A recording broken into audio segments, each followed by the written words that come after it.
On December 9, 2025, the world watched with bated breath as Japan scrambled its cutting-edge F-35 fighter jets. The urgency was palpable, with newsrooms across the globe flashing breaking news banners and live updates from Okinawa Air Base. The tension in the air was unmistakable, as military analysts and citizens alike braced for what could unfold next. Their mission: intercept a pair of Chinese J-20 stealth fighters detected near the hotly contested Senkaku Islands, a region that has long been a powder keg in East Asia. For the third time that week alone, the East China Sea erupted as a flashpoint, drawing the attention of military strategists and governments worldwide. Each incident seemed to escalate the stakes, raising fears of a miscalculation that could spiral out of control. Two Chinese J-20s boldly entered Japan's air defense identification zone, flying provocatively close to the disputed islands. Their presence was a direct challenge, a move calculated to test Japan's resolve and readiness. This was no routine probe, it was a deliberate and unmistakable show of force by Beijing, signaling a willingness to push boundaries and assert dominance in the region. Japan's response was immediate and resolute. F-35s launched from Okinawa, intercepting the Chinese jets and escorting them out of the airspace, demonstrating both capability and determination to defend their territory. For nearly an hour, the world's most advanced fighters flew in dangerously close proximity, their pilots exchanging terse, coded radio warnings. The tension was electric, with every maneuver scrutinized by both sides, knowing that a single misstep could trigger a wider conflict. This was more than a territorial spat. It was Beijing sending a clear message about its expanding military reach and its willingness to challenge Japan's claims.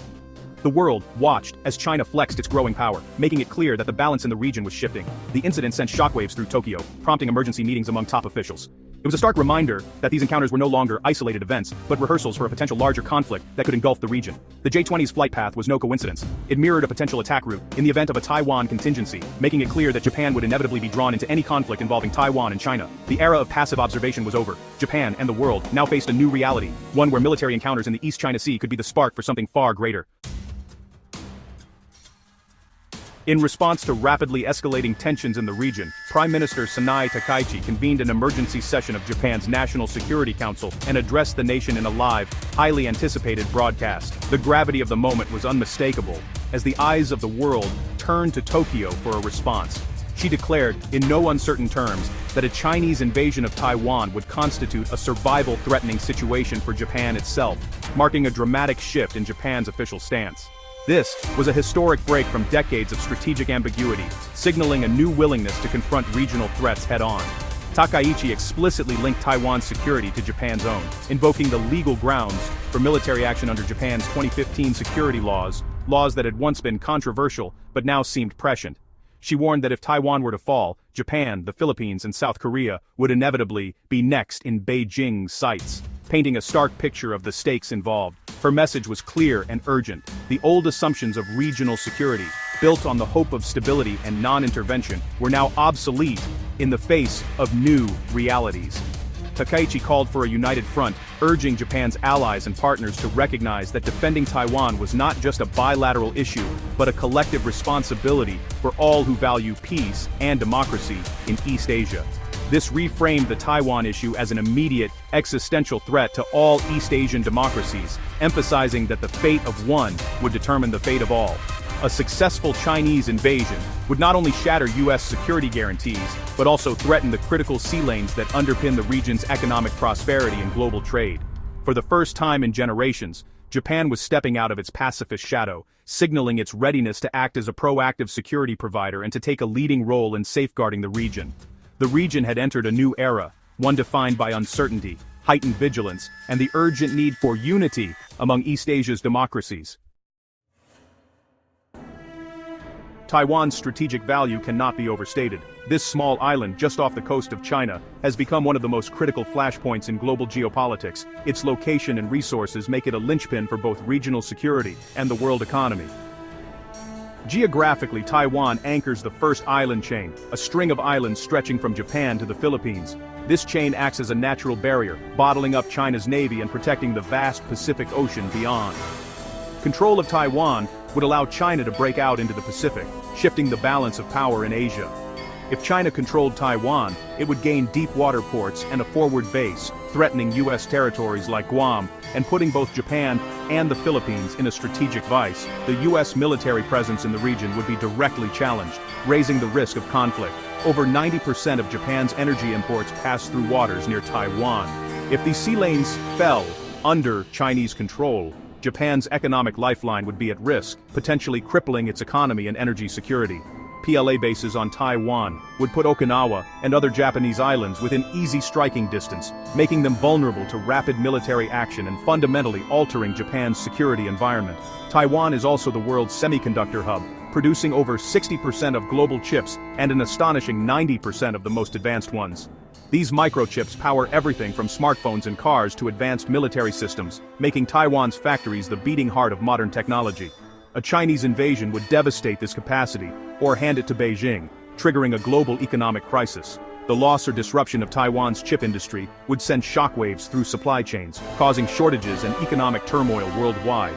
For Japan and South Korea, losing access to Taiwanese semiconductors would cripple their industries overnight. Automakers, electronics giants, and countless other sectors would grind to a halt, with ripple effects felt across the globe. Taiwan's fate will determine not only the Indo-Pacific's balance of power, but also the trajectory of the global economy. The stakes are immense, with security, prosperity, and technological leadership all hanging in the balance. Takaichi's urgency reflects this reality. Defending Taiwan is not just about one island, but about collective self-preservation for democracies and economies worldwide. The stakes are not just regional, they are global. The world is watching, knowing that what happens in Taiwan will shape the future of international order. The world's arteries of trade and technology run through Taiwan, making its security and stability a matter of urgent international concern. Takaichi's stance is backed by a quiet revolution in Japan's defense posture. The 2015 security legislation allowed Japan to exercise collective self-defense in survival-threatening situations, now explicitly applied to Taiwan. Japan is fortifying its southwestern islands, deploying anti-ship and surface-to-air missiles to create a defensive screen. These outposts could support Taiwan by targeting Chinese invasion forces. Japan is boosting its defense budget, acquiring long-range missiles for counterstrike capability, a monumental shift from its defensive doctrine. The rationale deterrence requires the ability to strike back. Japan is moving from a passive shield to a proactive deterrent, sharing more of the security burden with the US. The self-defense forces are being forged into both shield and spear. Takaichi's policy marks Japan's evolution from reluctant ally to full-fledged security partner. Japan is ready to act when its survival is at stake. The Philippines is inextricably linked to any Taiwan crisis. Its northern islands lie just across the Bashi Channel from Taiwan, a critical waterway for shipping and military movement. In conflict, China would seek to dominate this channel, putting Philippine territory in the line of fire. U.S. access to bases in northern Philippines under EDCA makes the country a crucial partner and a potential target for Chinese strikes. Over 150,000 Filipino workers in Taiwan add a humanitarian dimension. Their safety would become a top concern. The Philippines cannot afford neutrality. Its geography, alliance with the U.S., and citizens' safety make it a frontline state. A Taiwan emergency would threaten Philippine sovereignty and economic stability. For Manila, as for Tokyo, a Taiwan crisis is a national emergency.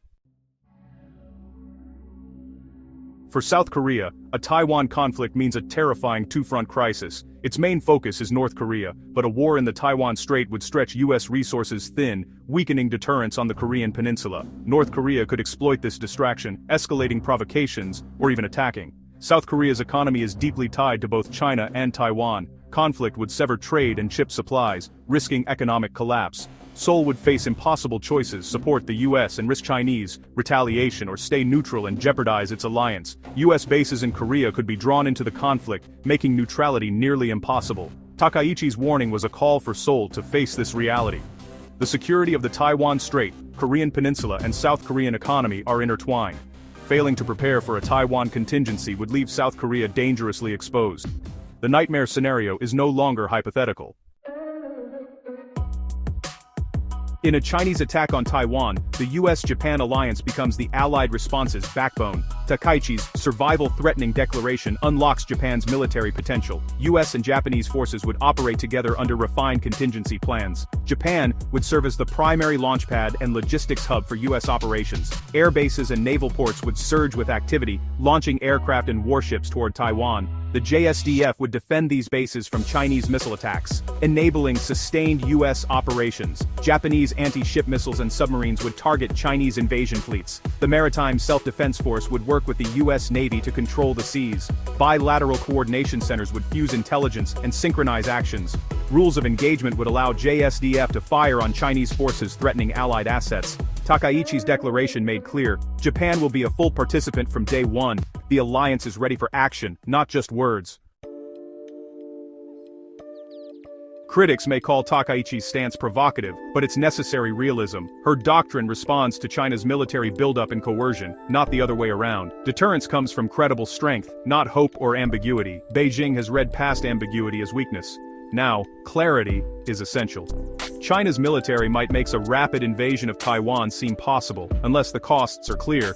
Takaichi's strategy is classic deterrence, peace through strength. By making Japan's involvement certain, she complicates Beijing's calculations and raises the risks of invasion. Clarity is not provocation, it's the foundation of stability. In today's Asia, realism is the only path to peace. The recent East China Sea standoff and Takaichi's warning make one thing clear. A Chinese invasion of Taiwan would be a regional and global catastrophe. Japan, the Philippines, and South Korea cannot remain on the sidelines. Their geography and alliances guarantee involvement. For Japan, it's a fight at its doorstep. For the Philippines, a crisis on its border. For South Korea, a two-front nightmare. Failure to defend Taiwan would collapse the regional order and embolden China. Takaichi's warning is not a call to war, but a call to reality. The Indo-Pacific security depends on a network of strong, resolved allies. Japan is stepping up as a proactive leader, moving beyond post-war constraints. The question is not if a Taiwan crisis will involve everyone, but whether democracies will prepare together. The time for ambiguity is over. Collective action is needed. The defense of Taiwan is the defining challenge of this decade, and the free world cannot afford to fail.